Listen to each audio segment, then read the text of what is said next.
¿Qué significa ser un peregrino? Peregrino, algunos antes de ser cristiano era peregrino de alguna marcha religiosa. ¿Cuántos eran peregrinos? ¿Alguna vez peregrinaron? Ajá.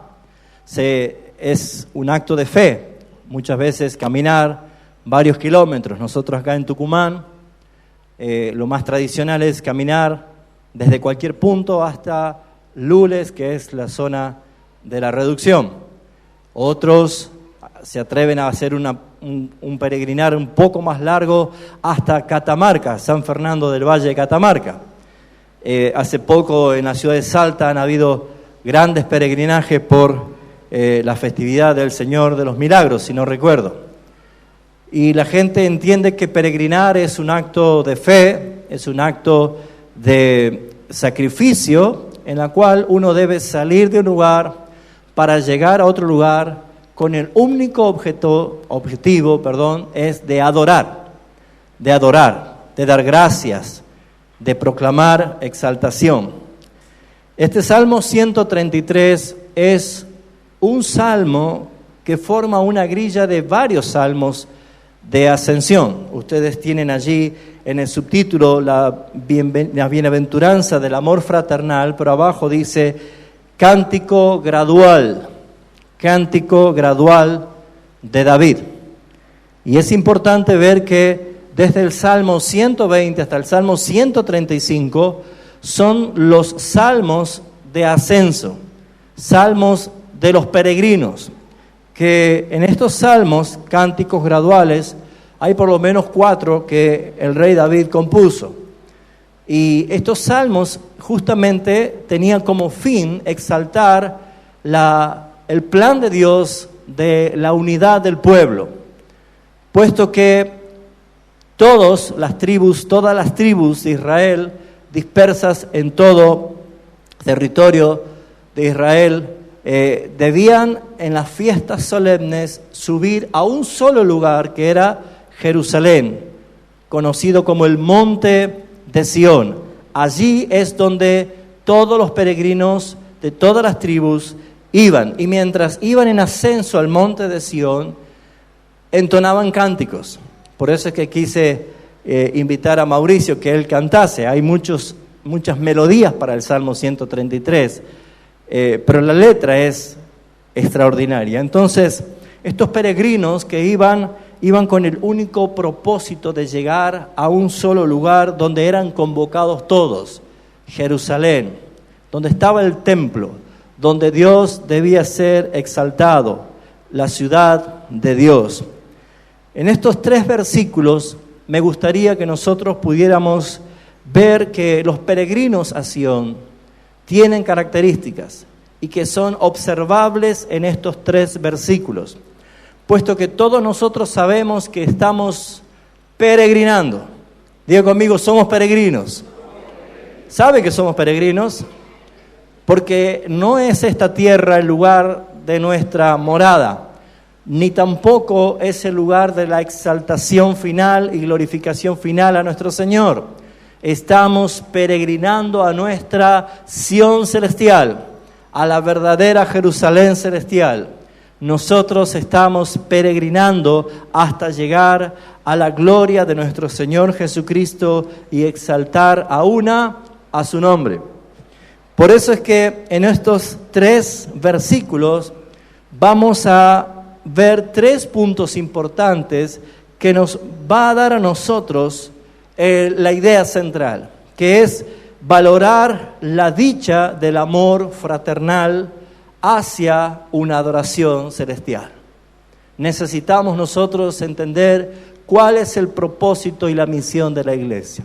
En esta mañana voy a iniciar una serie sobre la iglesia, una serie de enseñanzas sobre la iglesia del Señor Jesucristo, para que podamos comprender el valor que ella tiene, la importancia que tiene la iglesia del Señor. Por eso es que en este sermón de 3 versículos vamos a ver 3 cosas. Primero, observamos lo que Dios dice a través de este pasaje.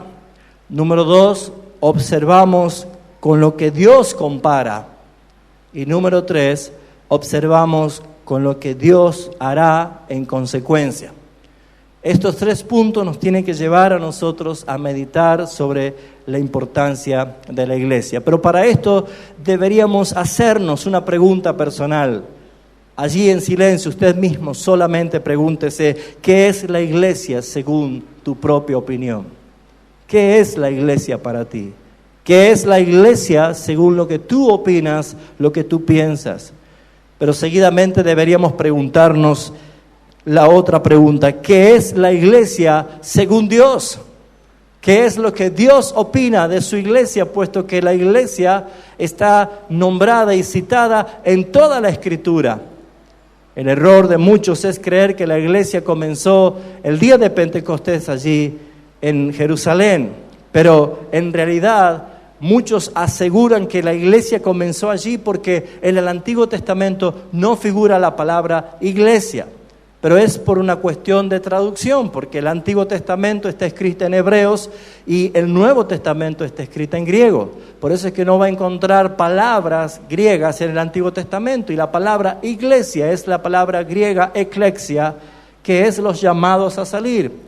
Pero en el Antiguo Testamento sí aparece la palabra Halel, que significa congregación o asamblea de los santos. Por lo tanto, nosotros podemos estar seguros que la iglesia comenzó desde el mismísimo altar de Abel, puesto que Hebreos capítulo 11 comienza nombrando a Abel como el primer integrante de la iglesia salvo por la fe. Por la fe, dice, Abel ofreció mejor sacrificio que Caín. Por lo tanto, la iglesia de Dios está reflejada en toda la Escritura y tiene claramente la expresión de cuál es la opinión de Dios sobre su iglesia. Así que para nosotros debe ser útil poder entender y responder qué es la iglesia para mí, pero no según mi concepto, sino según la opinión de Dios. Y les aseguro, mis hermanos, que salmos como esto, tan corto pero tan profundo, cobrarán un sentido muy vital y muy importante para los integrantes de la iglesia del Señor Jesucristo. Así que desarrollemos nosotros este sermón viendo la primera observación en el versículo 1. Dice, mirad, cuán bueno y cuán delicioso es habitar los hermanos juntos en armonía. ¿Por qué nos invitamos a observar? ¿Por qué necesitamos nosotros observar? Es importante que cuando comienza diciendo, la primera palabra que comienza diciendo, dice, mirad. Cuando somos llamados a mirar, es a prestar atención, es a observar, a aprender lo que Dios quiere enseñarnos. Por lo tanto, al decir mirad, este primer salmo nos está diciendo que Dios quiere decirnos algo y enfocar especialmente sobre qué quiere que miremos. Y hay 2 cosas importantes que dice que debemos observar. Dice, mirad cuán bueno, diga conmigo bueno, y cuán delicioso es. O sea, hay 2 cosas que llaman la atención y el deseo de mirar. Mirar algo bueno. Mirar algo bueno. Todos estamos muy acostumbrados a mirar por naturaleza lo malo, lo prohibido. Pero cuando tenemos que mirar lo bueno, es cuando captura nuestra atención y es cuando nosotros fijamos nuestra atención y nuestros sentidos a lo que nos quiere decir. Siempre cuando uno estaba con los amigos en el barrio y alguien tenía alguna habilidad, ya sea con la pelota de fútbol o con la bicicleta, cuando quería llamar la atención de algo decía, ¿querés ver algo bueno? ¿Se acuerdan? ¿Querés ver algo bueno? ¿Y qué decíamos nosotros? A ver, desafiante, para saber si lo hacía mejor que yo. Esa captura de la atención que decía, ¿querés ver algo bueno? Es simplemente para que nosotros dejemos de mirar para otro lugar y prestemos atención. Y yo creo que es importante saber que este Salmo de David, inspirado por el Señor, hacía de que todos los peregrinos pudiesen prestar atención, y no solo en ese acto del momento, sino en lo que sucedió después de muchos años más, porque la peregrinación a Jerusalén siguió por muchos años más. Cada vez que alguien entraba a la casa de algún hermano en peregrinación, decían este salmo, recitaban este salmo, y decían: mirad cuán bueno y cuán delicioso es habitar los hermanos juntos en armonía. ¿Ha conocido usted algo bueno en la iglesia? ¿Ha conocido usted algo delicioso en la iglesia? Si alguien todavía no ha conocido algo bueno o algo delicioso, es muy probable porque no está mirando lo que Dios quiere que mire y está mirando lo que no debemos mirar. Porque muchas veces nuestras miradas y nuestra atención está puesta justamente en lo que ni siquiera Dios tiene puesto allí.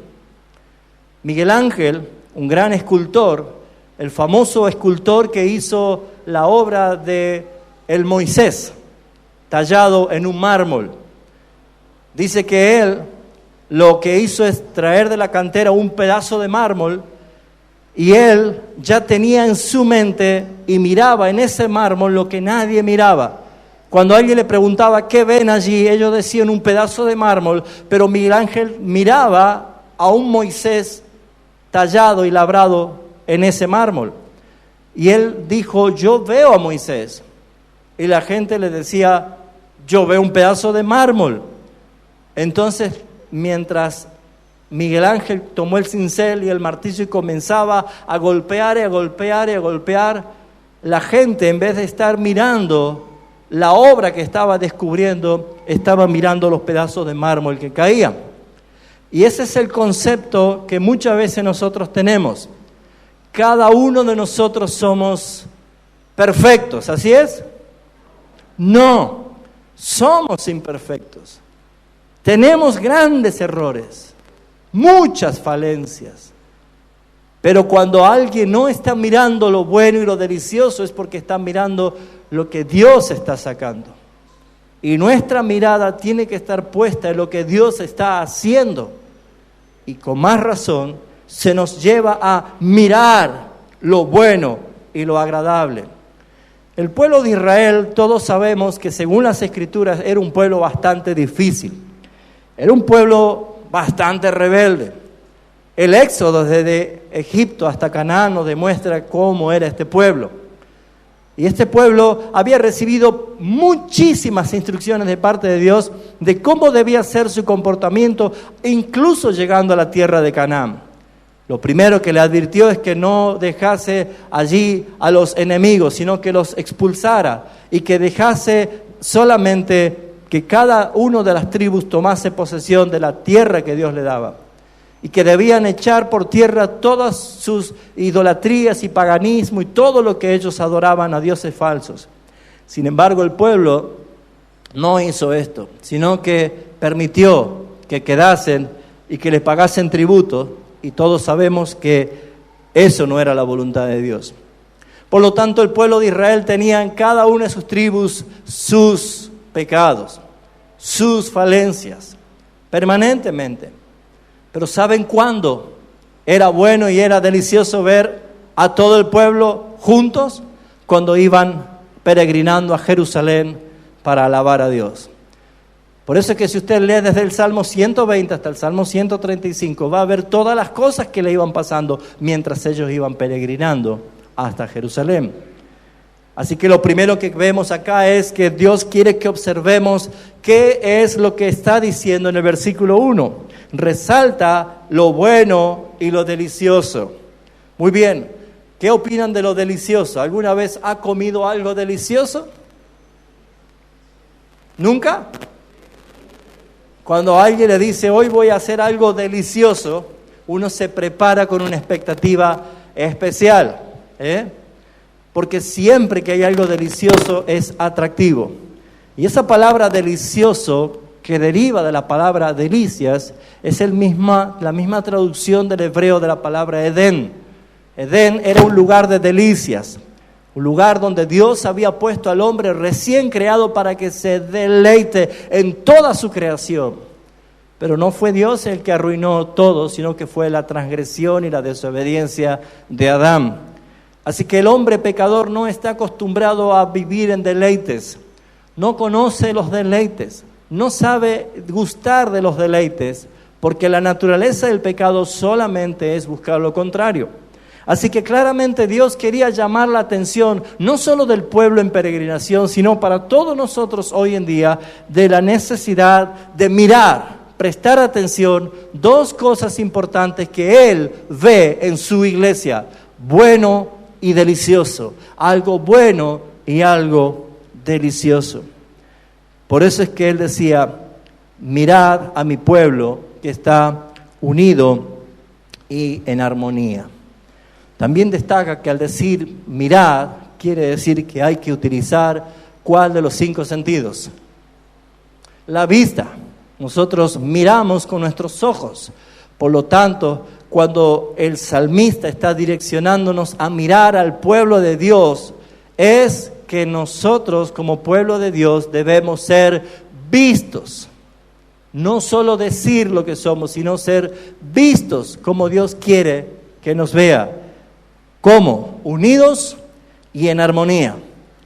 Esta enseñanza claramente nos está llevando el Señor a prestar atención en lo que quiere que nos fijemos. ¿Qué es bueno para Dios?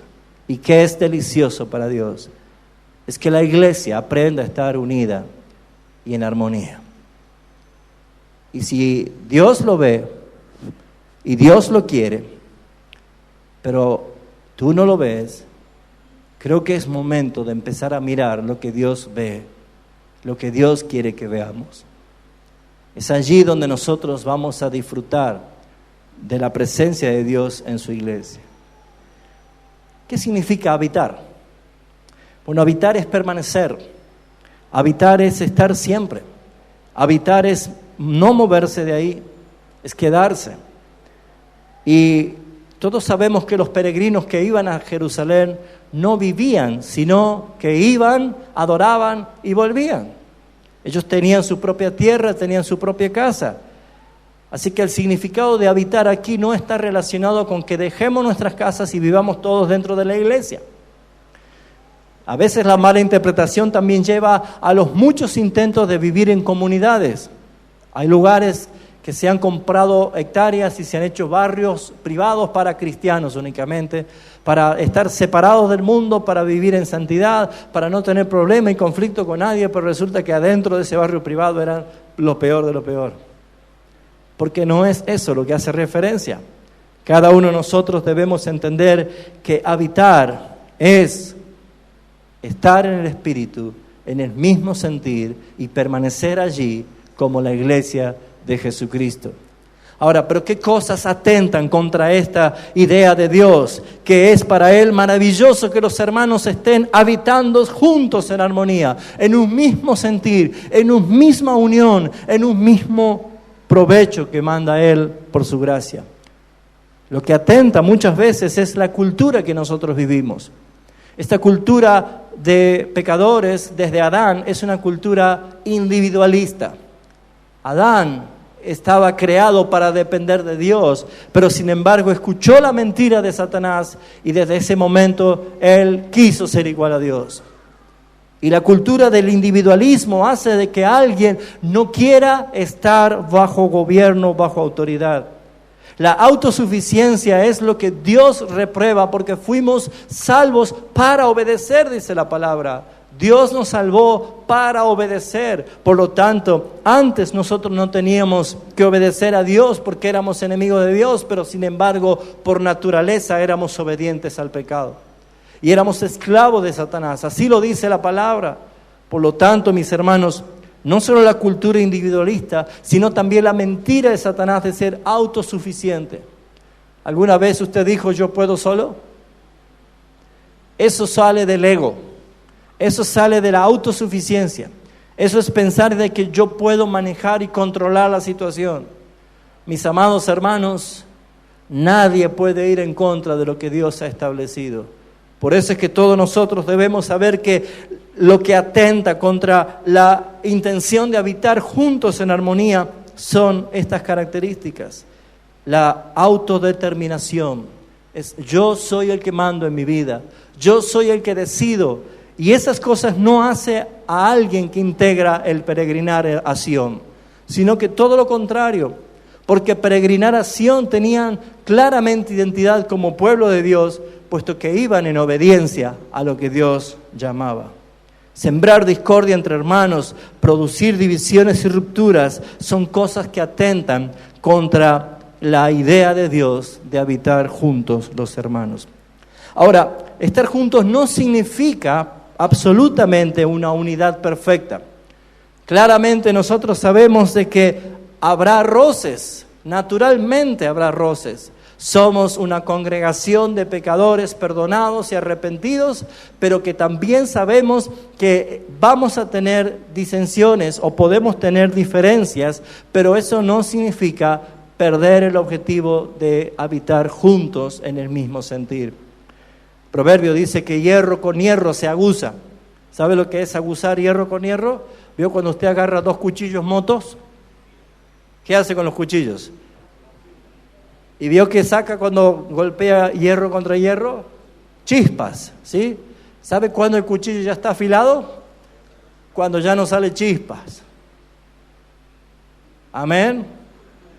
Así que si usted tiene chispa conmigo, chispiemos, hermanos, hasta que dejemos de tener chispas, porque vamos a hacer herramientas útiles. Si usted tiene chispa con un hermano, bueno, chispe, hermano. Esa es una nueva palabra, ¿no? Pero ¿qué está diciendo? Esas diferencias son naturales. ¿O usted cree que los 12 que tenía Jesús como discípulos, los apóstoles, no tenían chispazos entre ellos? Grandes chispazos, grandes conflictos. La iglesia siempre ha tenido esto, pero nunca hay que perder el objetivo de que somos llamados a vivir juntos en armonía, porque esto es, para los ojos de Dios, bueno y delicioso. Ahora, ¿qué cosas sí tenemos en común como iglesia? Las cosas que nos unen. ¿Cuáles son las cosas que nos unen? Bueno, a todos los que hemos sido redimidos por el mismo Señor Jesucristo, estamos unidos por Él.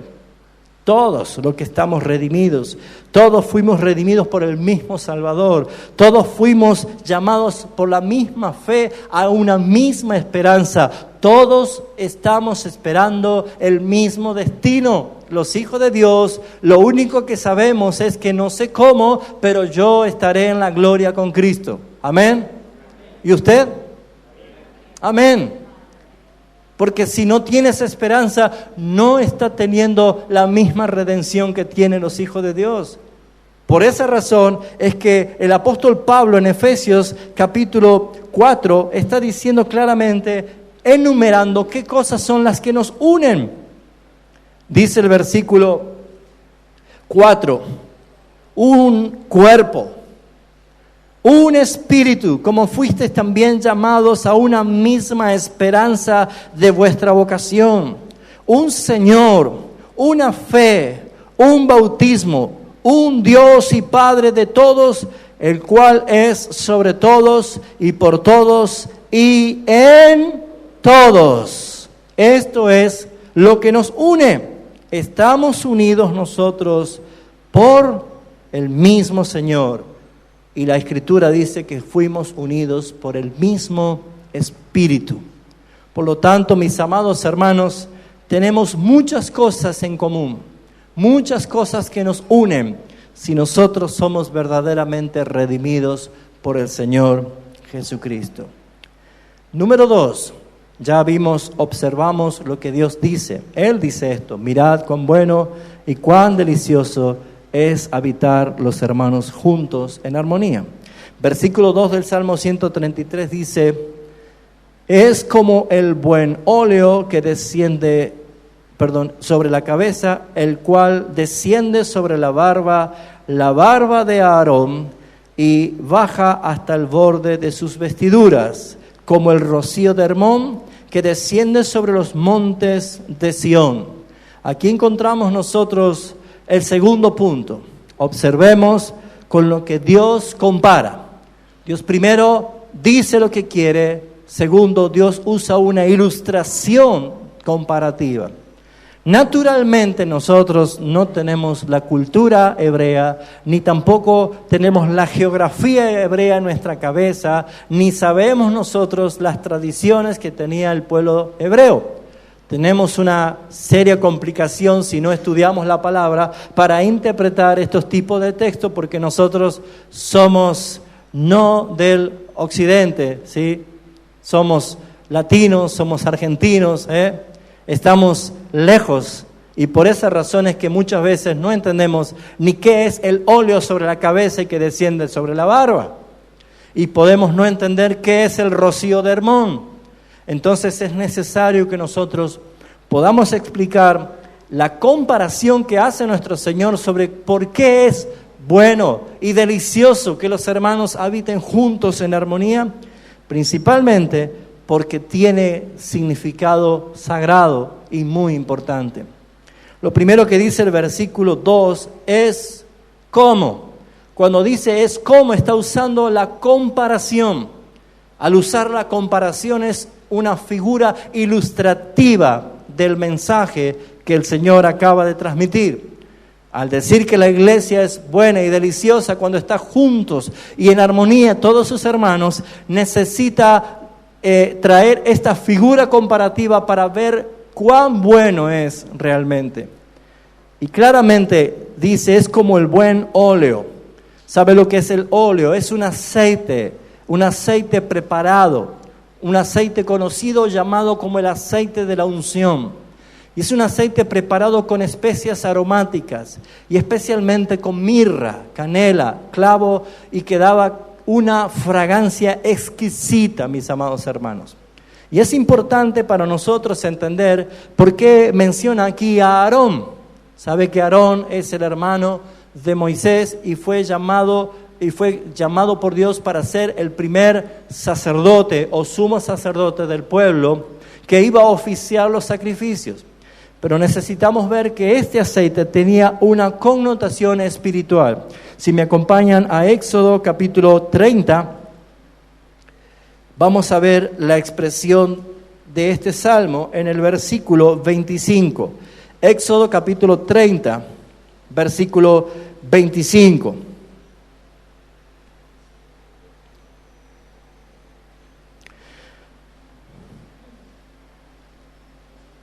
Y dice, y harás de ello,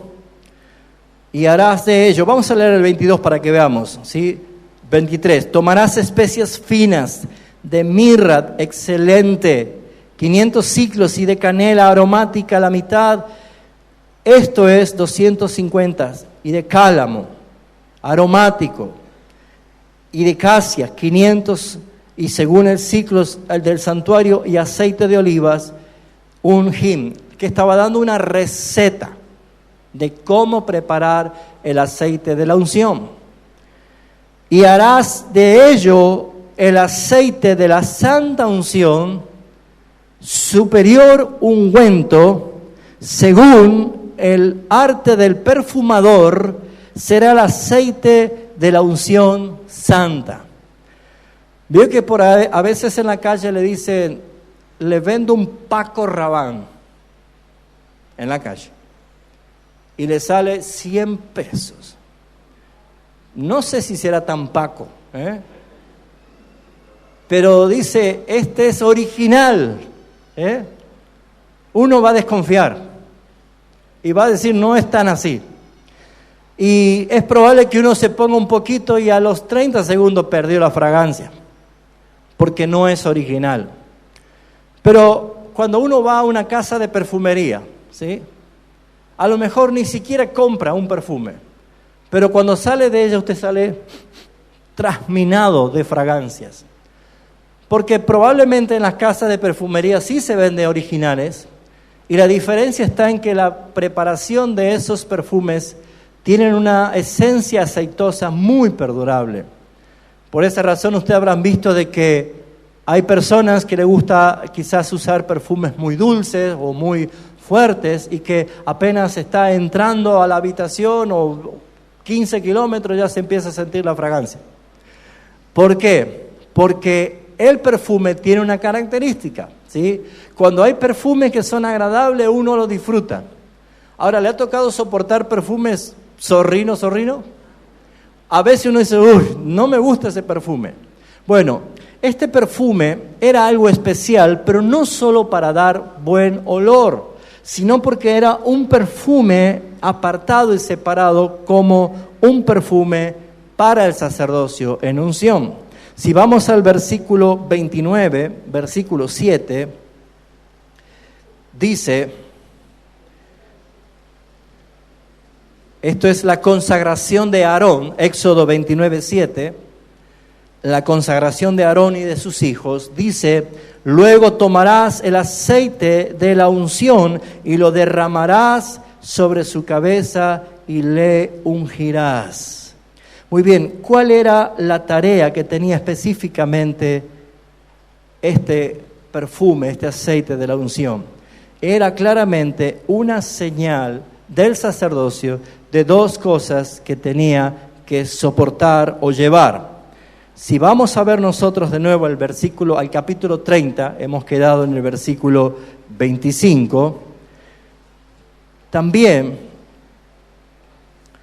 dice el versículo 30, ungirás también a Aarón y a sus hijos y los consagrarás para que sean mis sacerdotes.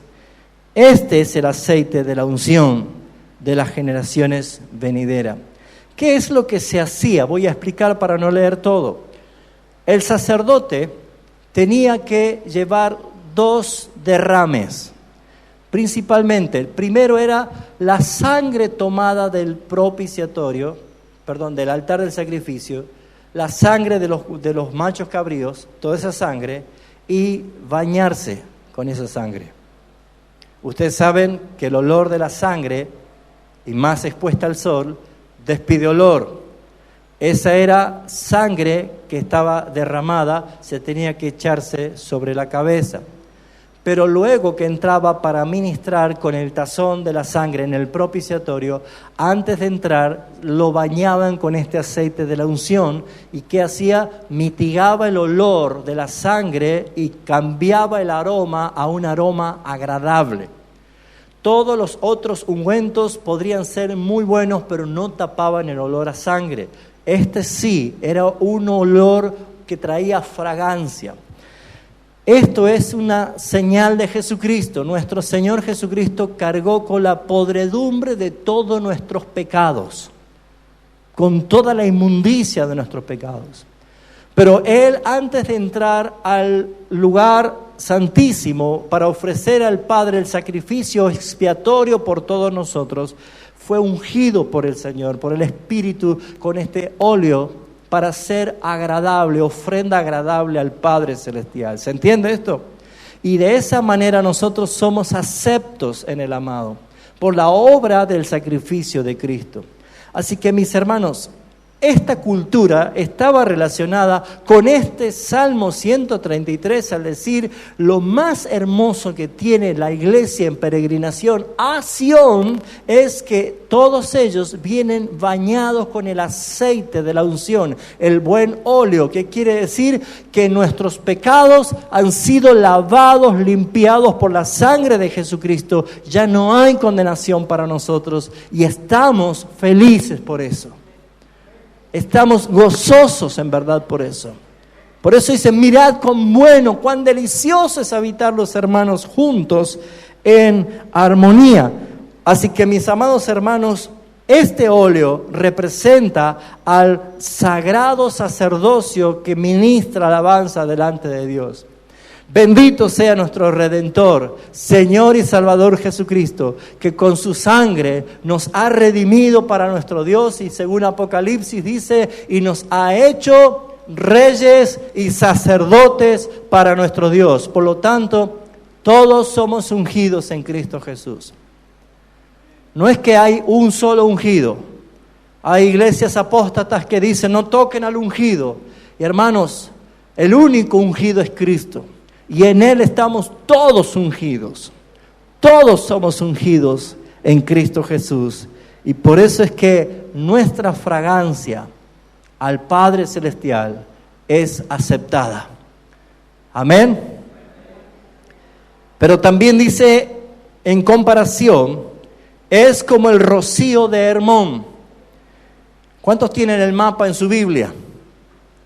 Ahora no lo busque, pero ¿saben que tienen mapa en la parte final?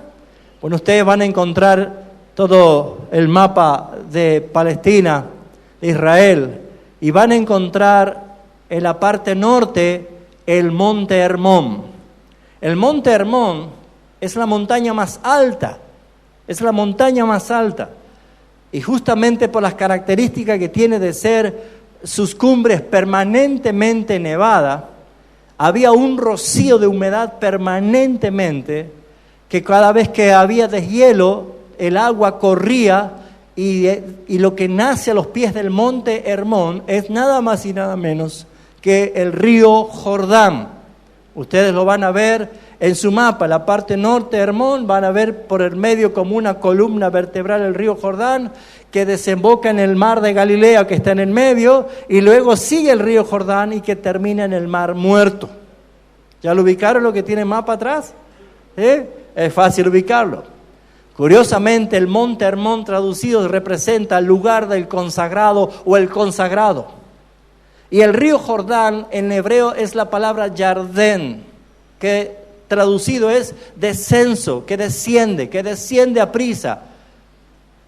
Y fíjense ustedes que una de las características que tiene el monte Hermón es que al tener permanentemente los picos nevados y siempre una densa niebla de vapor, de humedad, que hace que todo el tiempo esté destilando y lloviendo rocío, hacía de que todo el pie del monte Hermón, más todas las laderas hasta llegar al mar de Galilea, era muy fértil, muy fértil. Porque el río Jordán vivoreaba y centelleaba de un lado a otro y mientras, como era un río caudaloso, se desbordaba y bañaba las riberas y era muy fértil, una vegetación boscosa, realmente hermosa. Y usted se acordará que cuando los pastores de Lot peleaban con los pastores de Abraham, ¿se acuerdan ustedes que subidos a la montaña, él vio las llanuras del Jordán y quiso ir poniendo sus tiendas hacia Sodoma y Gomorra? ¿Saben por qué vio? Porque era fértil, ahí mis ovejas van a estar bien. Pero curiosamente después del mar de Galilea ya deja el río Jordán de hacer un serpenteo, sino que se transforma en una recta y al no desbordarse comienza a cambiar el paisaje de lo fértil en desierto y ese desierto termina siendo sales. Y cuando llegan al mar Muerto, se llama muerto porque no hay vida por la intensa cantidad de sales. Yo creo que hasta la geografía nos enseña a nosotros una gran lección. Porque ¿cuántos vienen de Hermón, lugar del consagrado, y empiezan a descender a toda prisa hasta llegar al mar Muerto, a un estado como si fuera que estuvieran muertos, sin vida? Sión, Jerusalén, lo van a encontrar en el mismo mapa, un poco más abajo del mar de Galilea, era bañado por el monte Hermón. Jerusalén, el monte donde estaba el templo, era bañado permanentemente por el rocío de Hermón. Ahora, qué lindo es saber, hermanos, que la geografía nos dice que el monte más alto es el que desciende o manda la lluvia para regar y dar vida a los lugares secos. Y esto es como entender que es el mismo Padre que envía a Jesucristo, el que desciende para traer vida y refrescar nuestra alma sedienta con su presencia. Nosotros somos los que recibimos la bendición del rocío. Ese rocío claro, ese rocío que viene como algo que necesitamos nosotros para vivificar nuestras vidas. Ahora, claramente la montaña más alta de Israel baña con sus descensos a todos los montes que están más abajo, incluyendo el monte de Sión. La pregunta es, ¿cuál es el efecto que causa en la iglesia la visita permanente del Espíritu Santo de Dios en nuestras vidas? Haciendo habitación, haciendo morada en nosotros y generando a nosotros la posibilidad de ver cuál es la verdadera unión de la iglesia.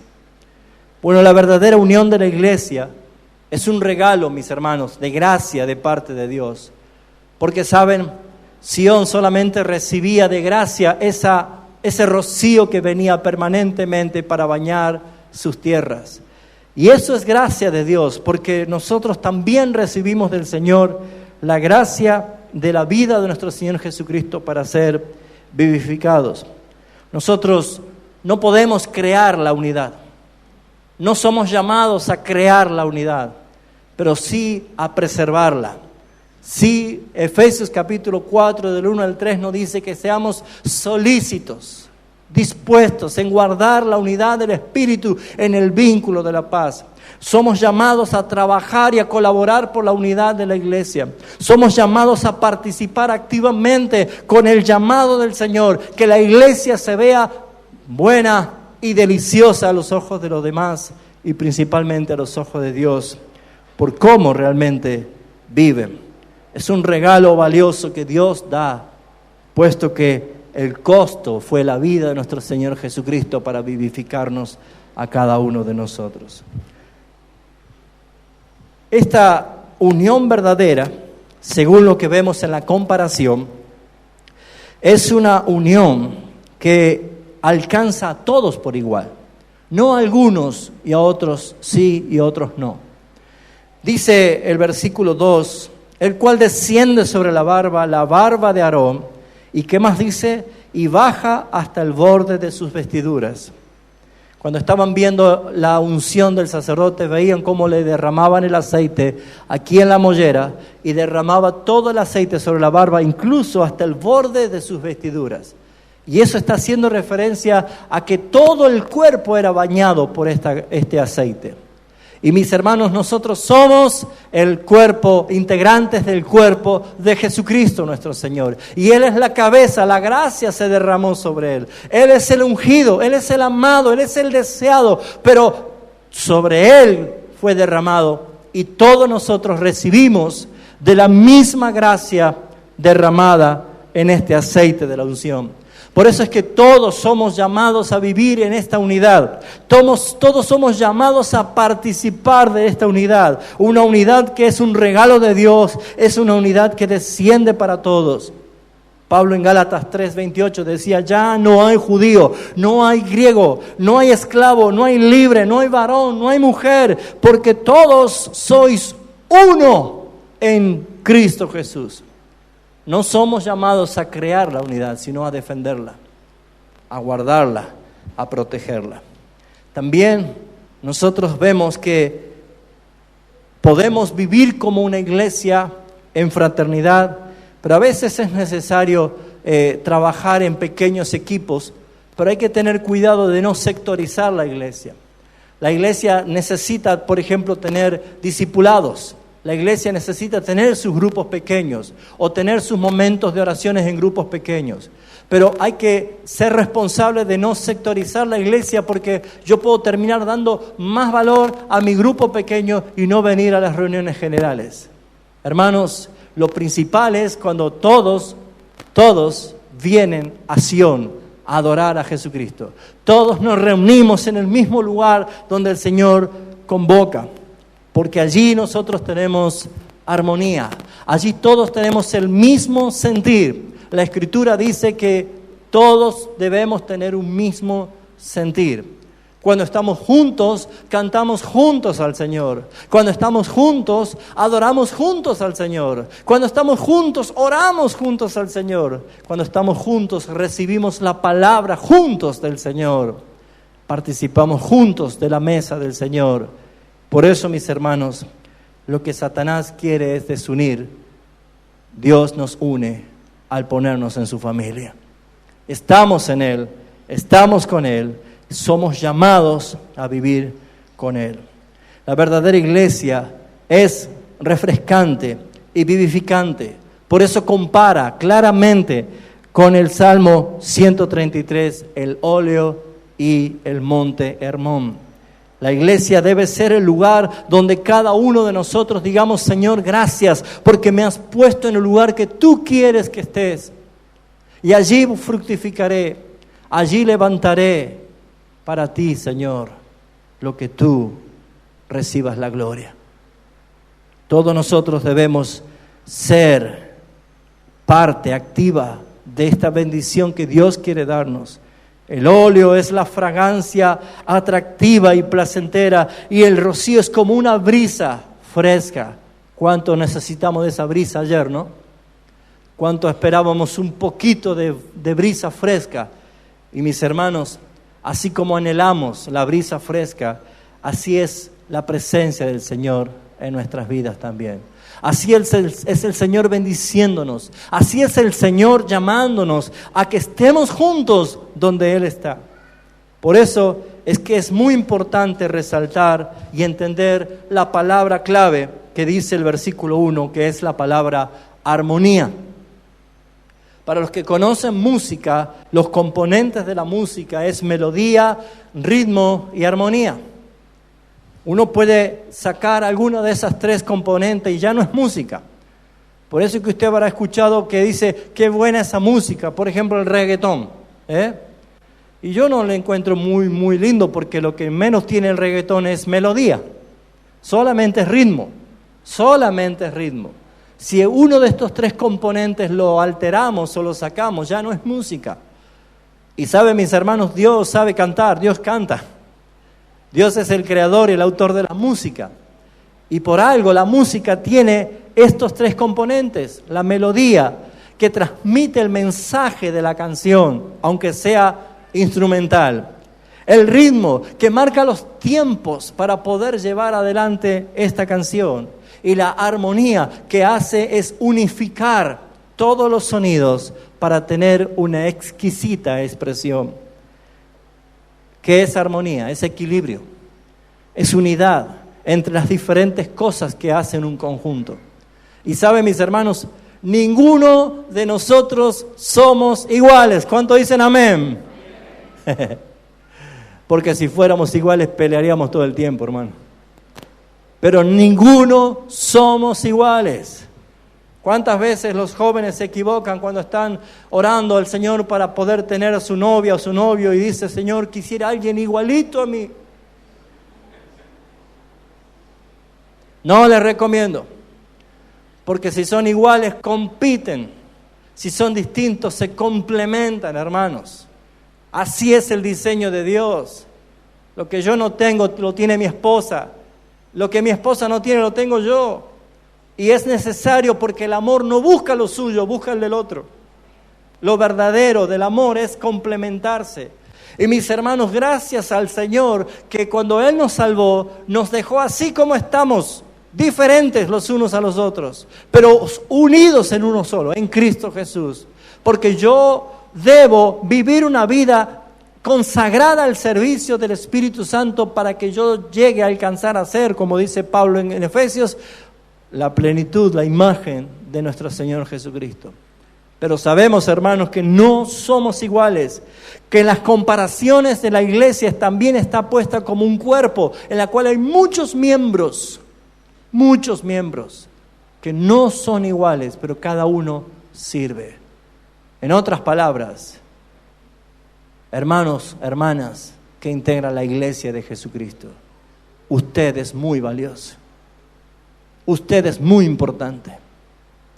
Usted que piensa, yo no hago nada en la iglesia, hermanos, está equivocado. Todos somos importantes, todos somos valiosos, porque todos tenemos algo que Dios nos ha dado. Y la iglesia necesita de lo que tú recibiste de parte de Dios. La iglesia necesita, porque entonces nosotros viviremos en esa armonía, siendo distintos, pero todos unidos por la misma fe, por el mismo Señor.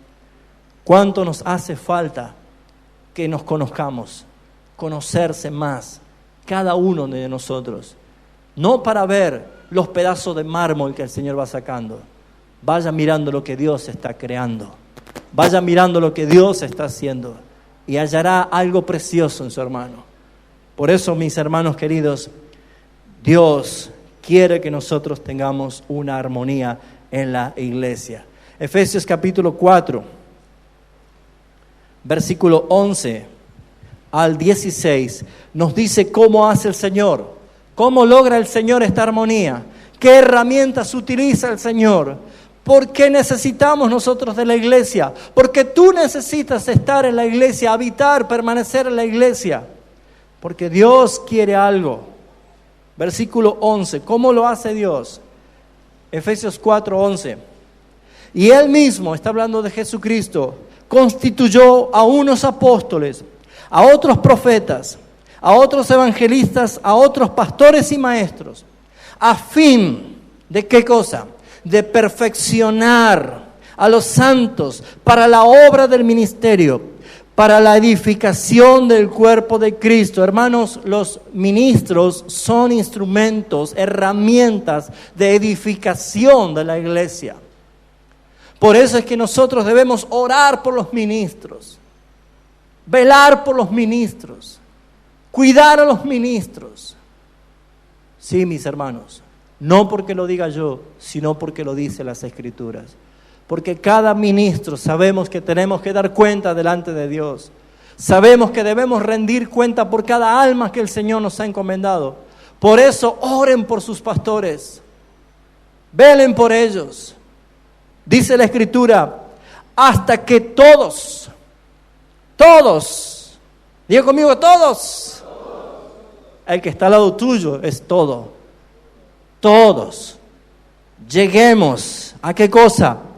A la unidad de la fe y del conocimiento del Hijo de Dios, a un varón perfecto, a la medida de la estatura de la plenitud de Cristo. ¿Para qué? ¿Para qué?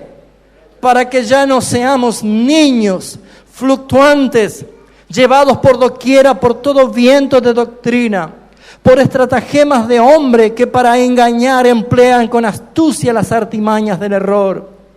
Siendo que siguiendo la verdad en amor, crezcamos en todo, en aquel que es la cabeza. Esto es Cristo, mis hermanos. ¿No es un privilegio tremendo pertenecer al cuerpo de Cristo, nutridos por la cabeza misma que es Jesucristo? De quien todo el cuerpo, bien concertado y unido entre todas las, ¿qué cosas? Coyunturas, que se ayudan mutuamente, según la actividad propia de cada miembro, reciba su crecimiento para ir edificándose en amor. Así lo hace el Señor. Así trabaja el Señor. Qué hermoso es ver que las coyunturas son las relaciones que nosotros vamos teniendo, las cosas que nos unen. Orar, estudiar juntos, alentarnos, visitarnos. Cuántas cosas hacen bien para el crecimiento. Por eso, mis amados hermanos, la armonía la da el Señor a través del Espíritu Santo, utilizando las herramientas que son los ministros para ayudar la edificación y el crecimiento de cada uno de los miembros, porque ellos se ayudarán mutuamente para ir creciendo. Terminamos. Punto 3. Observemos las consecuencias, lo que Dios hará a consecuencia de habitar juntos en armonía. Dice el versículo 3, la parte final, porque allí, ¿a dónde? Allí. ¿A dónde allí? ¿Qué allí? ¿Será un lugar? ¿Nos tendremos que mudar todo a Jerusalén? Empecemos a trabajar, hermanos, por un buen pasaje, un buen pasaporte, una buena visa, y nos vamos a Jerusalén. Allí, ¿a dónde? Hay un lugar. Dice, porque allí envía, así como desciende el óleo sobre la cabeza, así como envía el rocío de Hermón, así también desciende de parte de Dios para ese lugar. ¿Qué cosa? Bendición y vida eterna. ¿Alguien quiere bendición de Dios? Levante la mano. Aparte de los 5, ¿alguien más? Gloria a Dios. ¿Quién no quiere bendición de Dios? ¿Quién no quiere bendición de Dios? Pero no es como enseñan los ladrones. No es un Dios condicional. No es un Dios cajero automático. Hermanos, la gracia, dice Pablo en Romanos 3, es gratuita. Es un sacrificio gratuito para nosotros. Pero hubo un alto precio para el que nos redimió. Jesucristo pagó con su sangre nuestra libertad. Jesucristo pagó con su sangre nuestra redención. Pero por eso debemos ver nosotros que en consecuencia Dios obra así. Si tú, hermano, hermana, dispones tu corazón y consagras tu vida a cuidar la unidad, a edificar la unidad, a cuidar a tu hermano, edificar a tu hermano, proteger a tu hermano, bendecir a tu hermano, cuando tienes el principal propósito es bendecir a otro, es entonces cuando Dios dice allí, ese es el lugar donde están juntos los hermanos, donde habitan juntos los hermanos. Allí envía Dios bendición y vida eterna. El Salmo 34:5 dice que sus ojos están atentos y sus oídos abiertos a la oración del justo. Es el Señor el que mira, sus ojos están puestos sobre su pueblo. La iglesia es el lugar favorito de Dios para poner sus ojos. Él es el creador del universo, pero en el universo no hay nada más bello que su iglesia. Porque no hay vida en otro planeta, mi hermano. Primero, porque la Biblia no lo dice. Segundo, porque el Señor vio que toda la creación estaba corrompida por el pecado y no vino a morir por marcianitos. Él vino a entregar su vida por pecadores, por hombres hechos a imagen y semejanza de Dios que habían fracasado y habían perdido y habían sido expulsados de su gloria. Por eso, mis amados hermanos, en el universo no hay un lugar más bello que el planeta Tierra. Y en el planeta Tierra no hay un lugar más bello que un solo lugar, donde está su iglesia, llamada la esposa del Cordero, llamada su cuerpo, que Él es la cabeza, llamada la familia espiritual, para que ya no anden desamparados, sino que habiten como familia, llamado el baluarte de la verdad, cosa que los ángeles miran, admiran y quieren aprender de la salvación tan grande que el Señor hizo con nosotros. Sí, mi hermano, usted y yo, integrantes de la gran iglesia única del Señor Jesucristo, somos llamados a vivir juntos para siempre. Por eso, mis hermanos, Dios quiere que tengas experiencia de unidad, no expedientes de visita. Debes arraigarte, debes establecerte donde el Señor te ha puesto para que fructifiques, para que tengas coronas para arrojar a sus pies.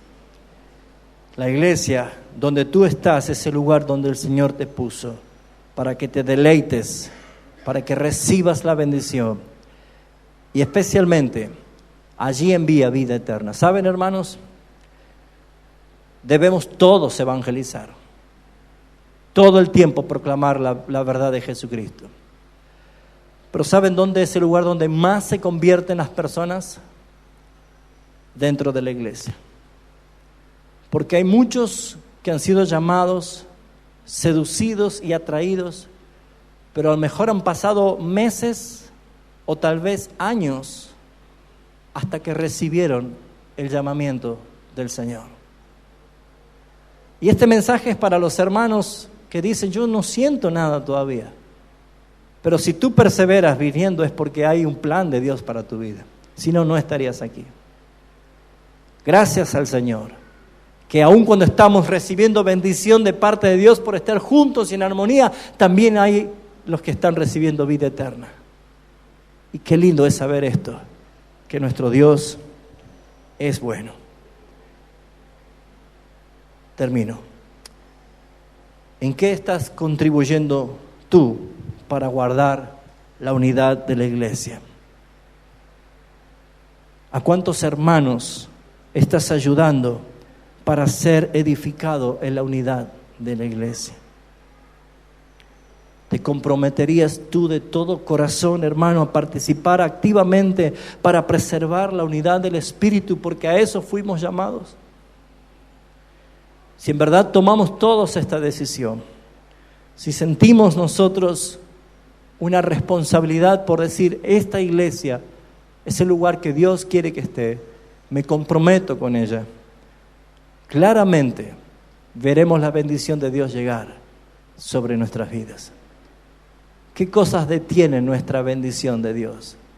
Es mi individualidad, es mi egoísmo, es pensar en mí.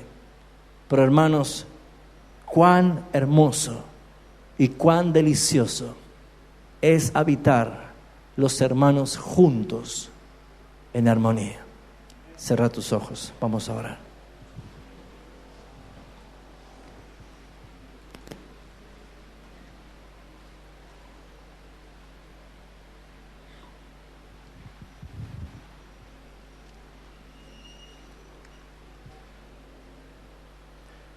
Padre, gracias